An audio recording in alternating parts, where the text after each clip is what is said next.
Video warga yang merekam penyerangan seorang sopir truk asal Jakarta yang tengah melintas di Jalan Yusuf Singadekane, tepat di simpang flyover Kramasan, Kecamatan Kertapati, Palembang. Beberapa orang terlihat membawa senjata tajam dan melakukan penyerangan pada sopir truk.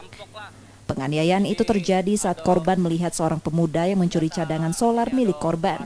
Korban kemudian meminta kembali BBM yang sudah dicuri dengan menakuti pelaku menggunakan sebilah besi.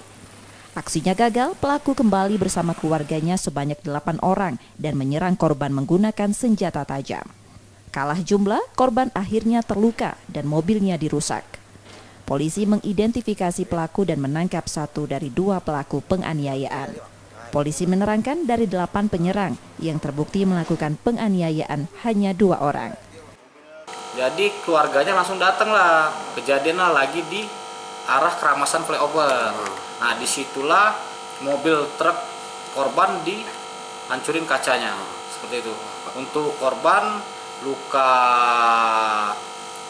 ringan di sebelah kiri tangannya, dibawa ke rumah sakit Bari.